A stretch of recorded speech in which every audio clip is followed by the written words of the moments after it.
Outside, use that door, okay? Nobody go disturb the cameras.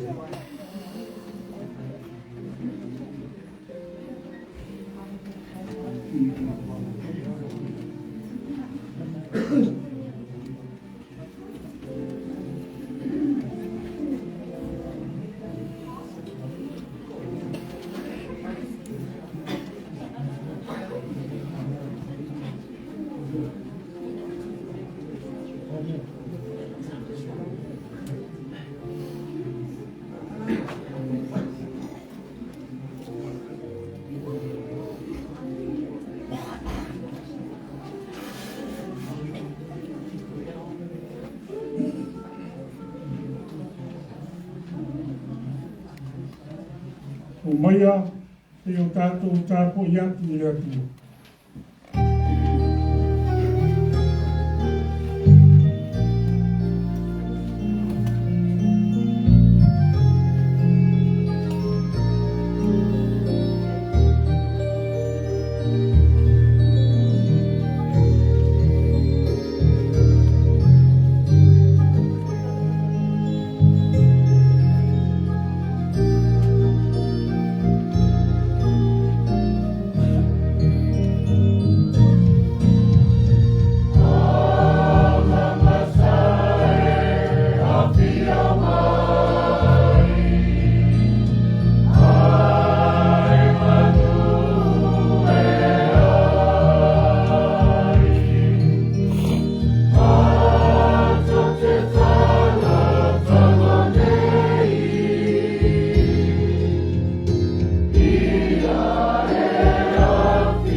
Waie nofo I lo fale fetafa'i. Waie mau I lo maunga paia. Lord, who may dwell in your sanctuary, who may live on your holy hill.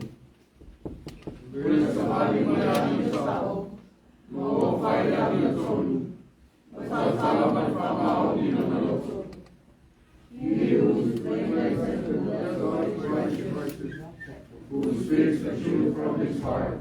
Tau vai tau whaatasi. O te whakamu atu mea li, E whaktomu mai a tau. e te whairo mai a tau e awe lola. O I lo lumare fia e mahi e ai. O I lo tūtau tau e loni e whaamau.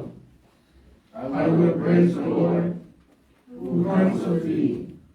You can make known to me the path of life. You will fill me with Joy joy and presence.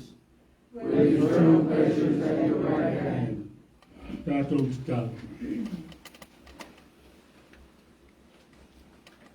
Au lau tu atu, lau e kalesia mo tangata I o luma I le ava ma le mingau tele no mātou o tua. Mātou te pulu nau ina le a fio mai o loa ngana.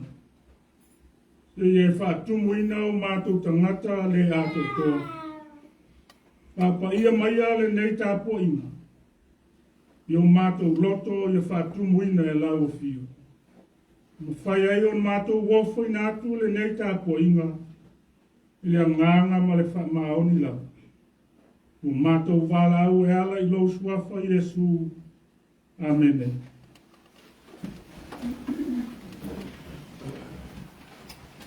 Le tātou vi atu I le atua I le pese rua se lau tolus fu mervalu. Se lau tolus fu mervalu I pese.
tusi whaitau, mai le whengai na tuai.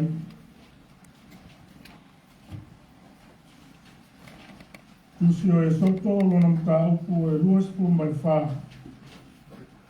A mata le whaitau mai le whai upu e sfumba le lima.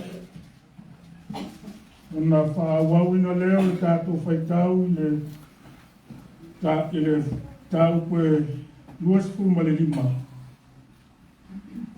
Ka ngata mai le whai upu e iwa.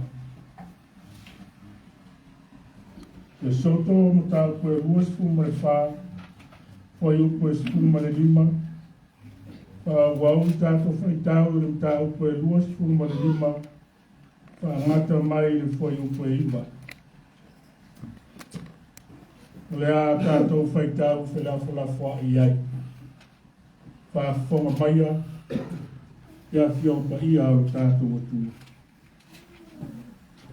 Nā lua e leo mose i le maunga, nō whitia leo le maunga i le ao.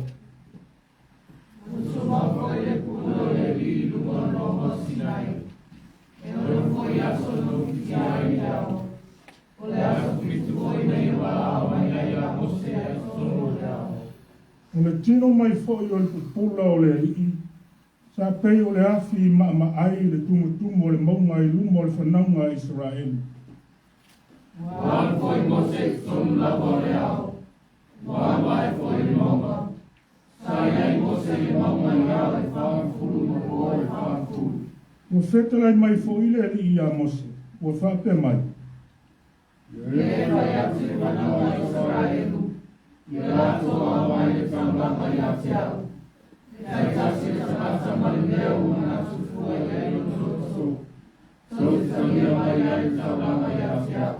Le taulanga foi le nei tau talia mai ia i lātou. O le auro, ma le aruio, a toa ma le apo me mea. Ma le uri, ma le pauri, ma le mumu, ma le ia papai, ma furu oti. Pa o ma moe poa ua whaalanu ula ula, ma pa o tā kesa, ma le la au o se tima. Soau le moa i afi, mea manongi ai le upu ai. E whai ai foi mea manongi le imu. O maa soama, o maa e te wai le fota. A toa ma le ufi whata whata. Ia lato whai e foi poa o se manu. O te nofu ai whata si ngana lato. Ma le foi upe e iwa. E su sama mea malawa o whaari ai te ore. Pere whatu sora manu. Mare whatu sora mea malawa iwa. Ia whapea o noto whaia. Ia whamanuia te lele atua. Ia nā whiompa ia sa tātou whaitau ma whaalongolongo i ai.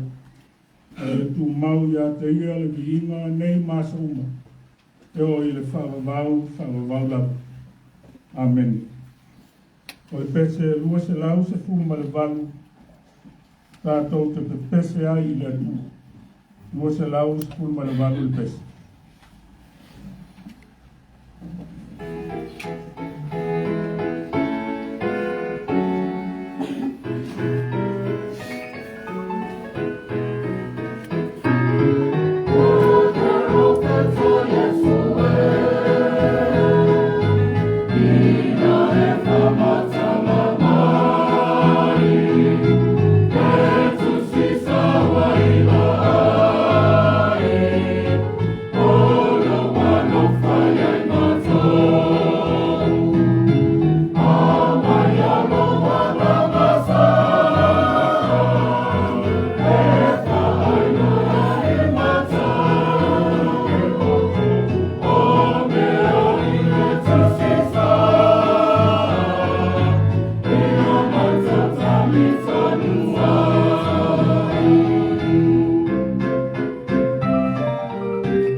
tātou te talo, tātou ifo ma te talo i le atua.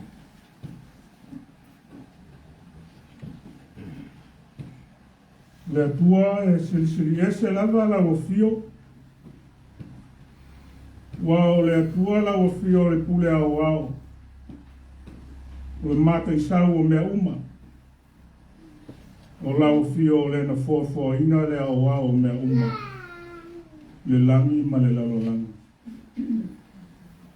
O le atua e au na ifo mo tāpu iai tangata uma,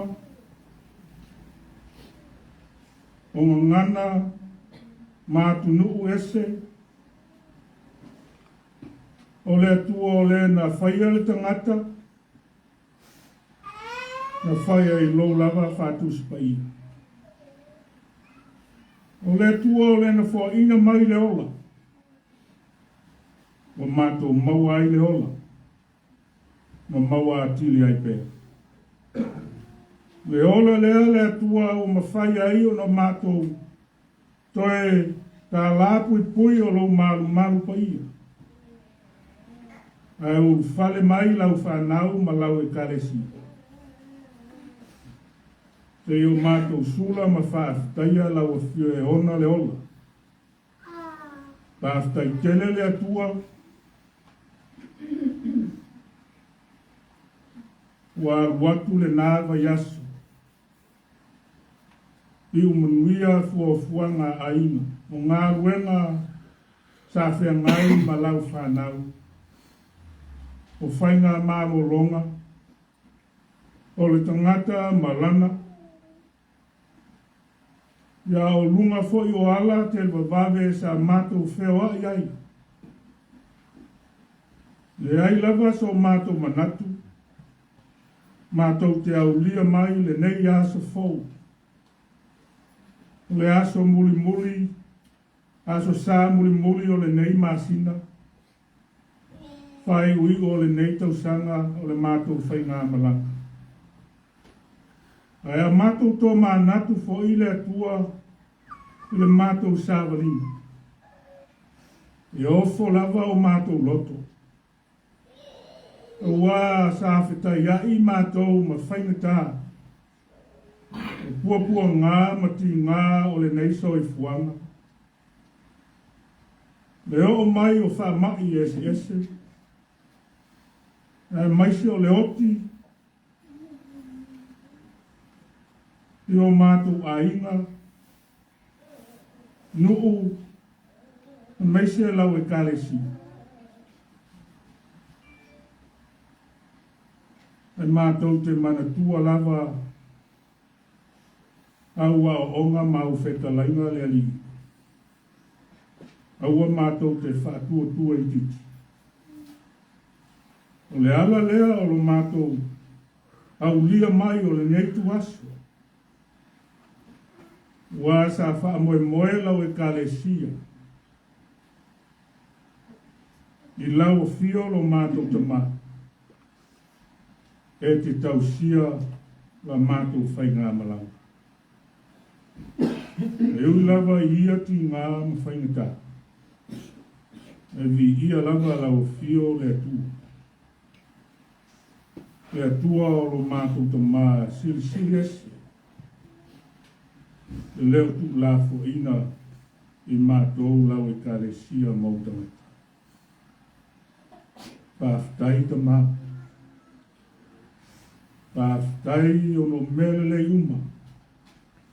O au whamanianga o e le lingi mai to tonu o a inga uma o le nei e kālesia. O lou atu nu uma o tangata. Mātou maua ai mele le uma. Tuwhi tau whao lo manuia e atia e ai a inga ma whanau. Ai maise lau e kālesia. O manuia fo i lau ngā wenga nei le ri. O wao e awai whatasi mai mātou. O e au maia pēr le mālosi fōu. So i fua lau le lei. Ta māma tina mātutua. E au te lenga o le nei e ka le sia e o lava I whana. Ro mātou moli mawina pēr. Lo fe sōswani mai ma lo awai. Ia I mātou unu. Tāwhitai fo I le atua wāua e whaupopo fo I se tasi. Wāu me alofa. O tono a inga. Pa pēr lau e karesi.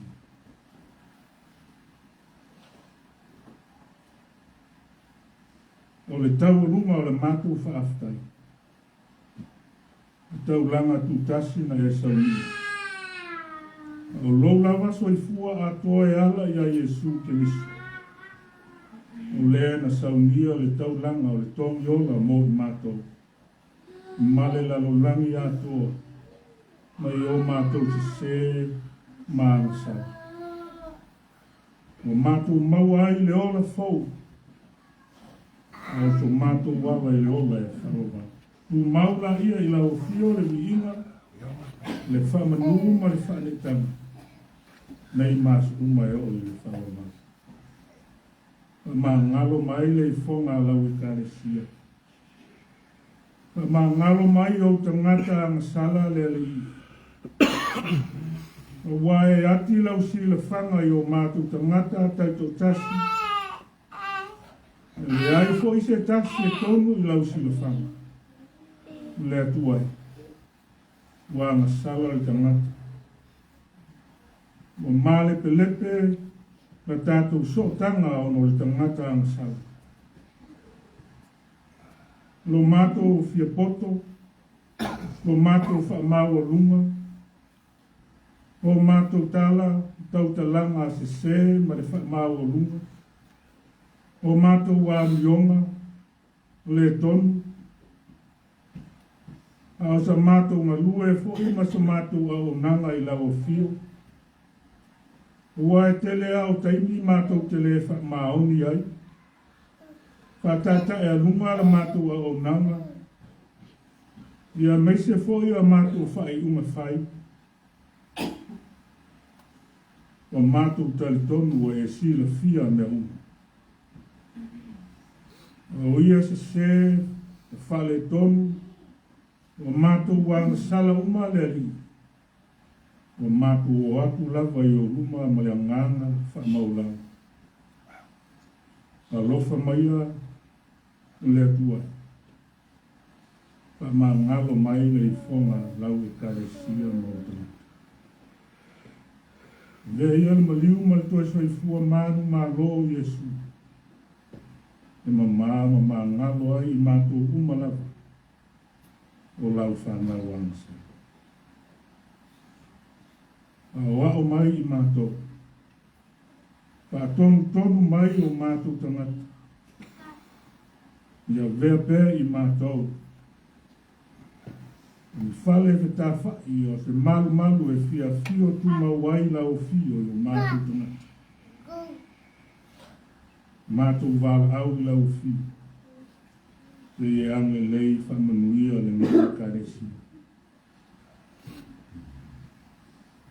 Te e tausi ta māma tina mātua. Pa fua loa lo lato mālosi. Maua le soifua lau le lei. Ai a le whautua I lau whiau ma lau ngā luenga maisia luna lango longo ina. Whamanuia I au auna ngā lunue. A fionga I te apono o le ao mawhitanga tina. O tama mataine. A lo whangia le ia ma whaai le soifua lau le lei. Wa ile mawetele le poto ma le ata mai. Le ngata o le soifua au auna. Ma lo lato wala uina. Whape fo I tiute ma whaiwa tonu o ngā ruenga. No ngā ruea. E e whamanuia le li. Whamanuia I o lato au aina. Maua pēr me le lei. Maua ngā ruenga le lei ma le manuia. Wale ati na aina o aina ma whanau tono nei atu.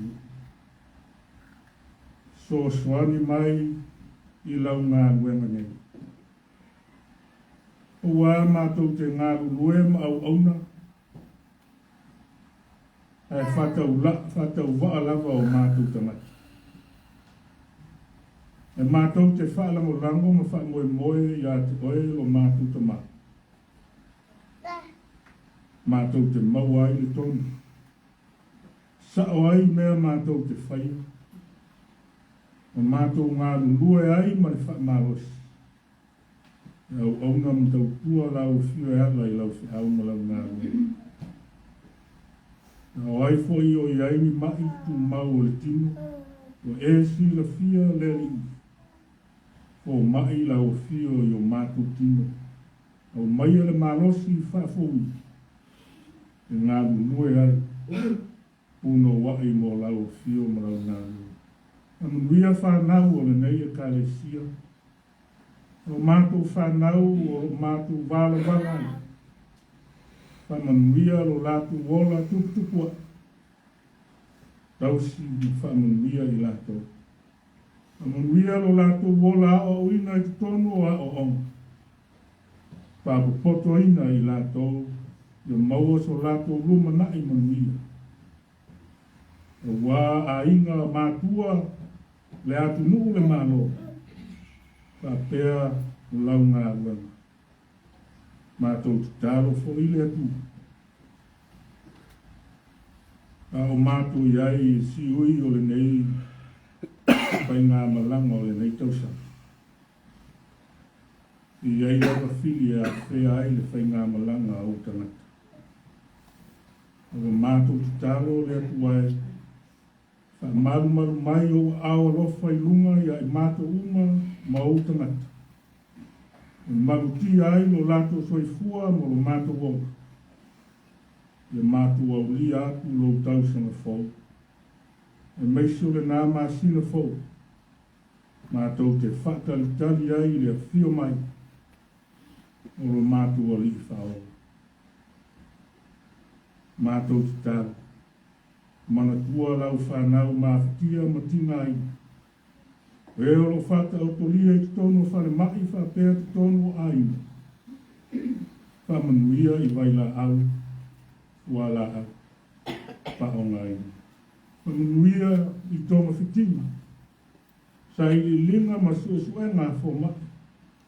Whapea ao ali matamaitai fo mai. Loa wala tuai lau ngā wenga ma lo mana whamarolo. Mawhana le ngango lau whio I ainga mawhitia, whano noa ma le whawawau. Ono mawhitanga pele o motu sia I oti. Le ngaro fo I le mātou titana. O tangata o lo tau mo mau ma lau whio le tuai. Taita ina mai a loa nganga o lātou tangata. Ina ia lata I lau fi mau ai le sao le tonga monti. Ma le ola fau, le malosi fau. Le ngaro le mātou te taro Samoa. Samoa I se sifo ma Samoa I se sae. O mātou a inga ma whainga malo. I e whamanuia atu le atua. Whamanuia I ona lau ele mangatai whale. Le Samoa. Mau ai manuia mai lau o whio e whanga ai ma tausi. O tangata. So soani I ona kai tai. Musu lawa nganga ni a lātou maua le nganga o le whamaoni ma le rofa. Kai tai manuia ai whai ngā malo. O maua e o tangata lau tele lau manuia le atu. Mana tua foi le mātou te talo au e kālesia mau au auna. Lo tausia au lau ngā wenga fora. Tonu o so se fetafa'i taulanga. Lo famia le atua ma foa'i le malosi le nganga o lau ofi. Le mau e tele kai tae manuia ai le ola fa le nganga o lau whamaru mau o kālesia. Le neiva yaso, pai ngā malanga au tangata, I so se ala. Ie iai, o au alofa e mauti ai, o mātou whewa inga e lungo le ea, lungo le lau ele. ia vi ia i pea la o fio e leo mo. E alu lau tala le leile nei asu. Ia alu ma le mana le li. Tai mi o i luma mātou whaalongo e se upu mai lau a fionga pa i. Se tala le mātou whaalongo. Au e feta lai mai le li. Ia mātou whaalongo ma le mani. Pai ai se whi au tā ua mo i mātou. Me mātou le nei asu. Au asu uma o mātou o. Le mātou te talo lene. Ma tasi ai ma te talo lilo. O lau e kalesia mautangata. O mātou gofo i ngātu le ngana whatuatua. Pai ai pea lo lava whina lava. Pai aua lava. O mātou whatawana. Lo lava swafa Yesu le aliki ma le whaola. Ua ala tuai le mātou o lenga ma le mātou stara. Amen.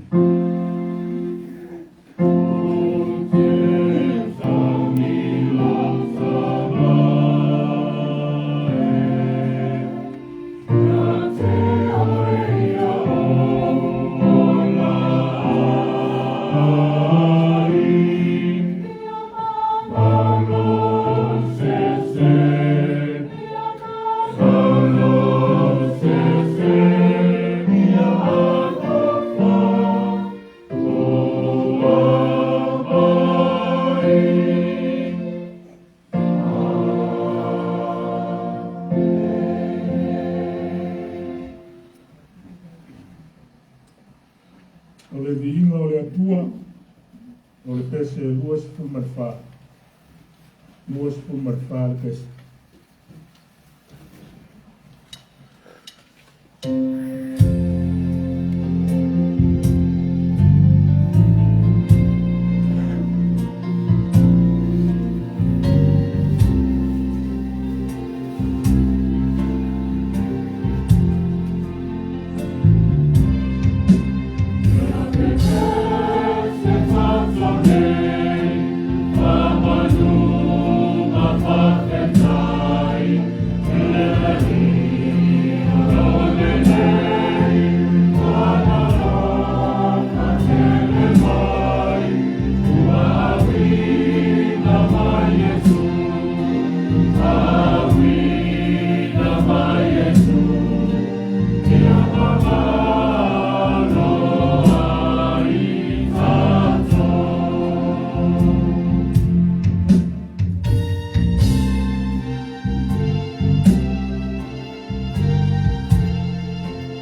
Ole te tau mo le foai.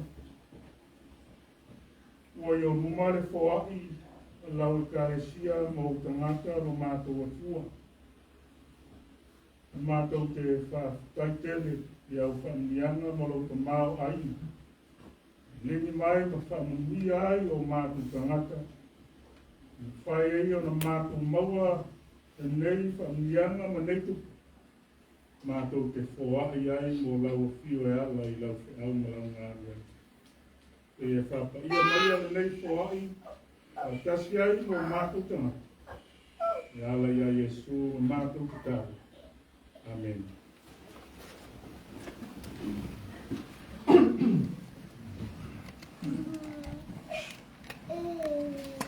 O le tātou launga i le suaf mamalu o le atua te maa, le alo ma le ngā paia. Amen. Maua le tātou matua, mai le tusi lea sa tātou whaitawina. E soto o tāu koe ruas fu ma le lima. E ua whiwhilia le fuai upo e varu ma le iwa. O te toe whaitawina. Ia lato whaia foi mo au se malu malu. O te nofo ai whaatasi ma i lato. E tusa ma mea uma o te whaari ai ia te oe. Pei o le whaatusa o le malu malu. Ma le whaatusa o ana mea uma lava. Ia whaapea o no tō whaia.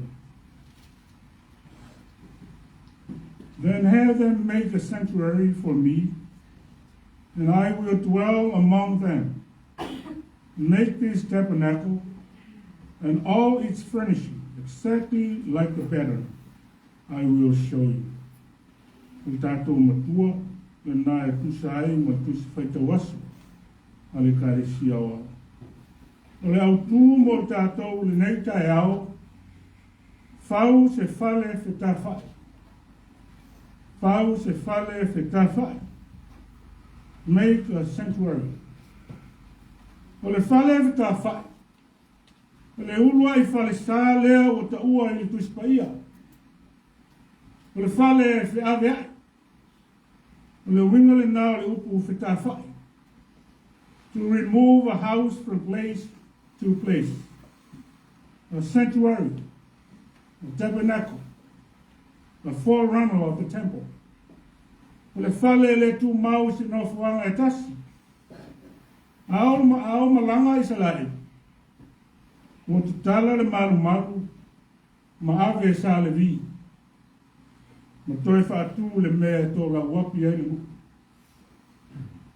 A portable sanctuary. Whenever the Israelites moved from place to place, they could easily carry with them. Le maru maru a whai matutonu, ma le mu o le soifua tā puai. O tangata I lo lātu ati. Pau se maru maru. O le whatununga mai le tua. Na ia wheta laia ia mo se sau I lunga nei ia te au I le mauna. Se ia vatu ia te oele whi au e au na whaia e on tangata. O le whina ngalo o le kua. Mo le whanaunga Israel. Ia taitasi le tangata malana taulanga.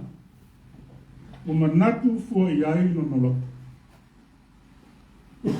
O le tangata malana taulanga. Ia awe I le atua ma le loto fua tia ifo. Whai ma le loto ua malie ato toa I ai. O le whina ngalo I nao le atua. Te lia fo I le atua. Te unu watu mosi. O whaatali mai le whaatonunga. O le maru maru moi. Wa uma o na saunia e le li. Le lisi o mea uma e whau ai le fale fetafa'i. Ile mta po e luas tu malima foi po tolu e o le fiti. O loo fai loa mai ai mea uma e ao na faita ulanga ai. Le whanaunga Israelu i leri. O mea sili o na tau tā, masa ili na tā. Ave mo le tua. Ia e muli mai ai mo le isi whatonunga le i amosi. Lea wa vea mamatua o le neikaea. Ia lato whaia fo'i mo au se manu. O te nofo ai whatasi ma i latou. In verses 3 through 7, chapter 25. God gave Moses the pattern or the instruction for the sanctuary. Then the Lord said to Moses, then have them make a sanctuary for me, and I will dwell among them. Make this tabernacle and all its furnishings exactly like the pattern I will show you. Le malu le na. O le fetafa'i le na e a fio ai lo lato tua. Fatasi mai lato. Se le matanga o fi. Nea ia na o mai e le. E na tu na atu i amosi. O mea uma o le whatonunga. Mo le whauina o le malu. Le whatusa le nā o mea sili.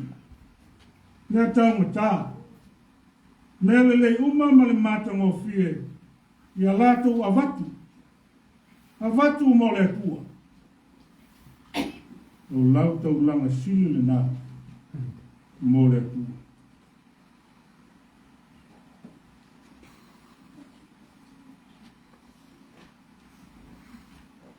Au le tau langa ia whaia. Whaia ma le loto mamā. Whaia le loto ma lie ato toa iai. Le tau langa e ta lia e le ri. E le o le fia tele ma le fia maumea. E le o le ave wha malosi. Au le whai tau langa ma le loto fua te ifo.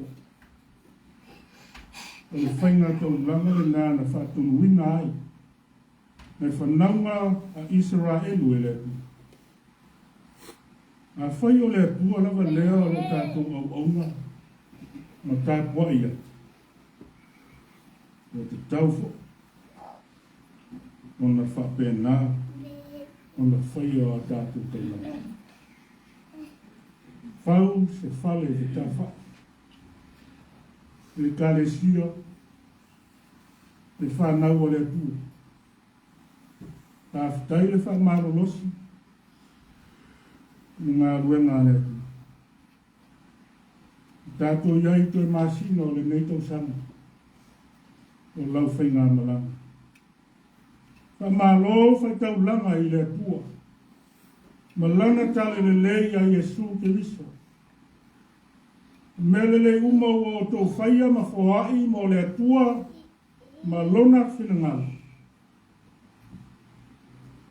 Nā te tau iatu, e le tangata malanga taulanga. Wā o le atua, o le pole te tele. Le atua, le alofa muti vale lava o ia. O tātou wā ngā iatu le toi māsina o le neitau sanga. Whātalitali le whaamanatuina o le awhio mai. O le pepe o le te risi masi. Le taulanga sili na awina mai e le atua mo le larolanga. Ia vea o tātou tangata ang sala. A fale fetafa'i fou mo i. Le leo se fale na fau lima. Le leo se fale fo i e awea i solo. O le fale fetafa'i. Mo tātou tino atoa mo tātou loto. Māngana. E whai ma manu. e a fio tu mawai no tātua li o Yesu Kristo.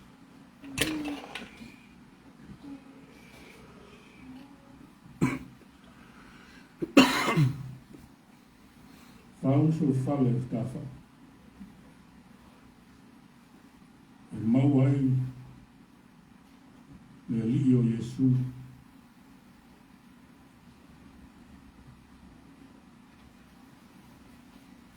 Fau me le loto mali. Loto o ato toa. Ua e fia fio aile. Amen. Nā tātou vi i rea tua i pese se lau ono se pun bale ono. Se lau ono se pun bale ono le pese.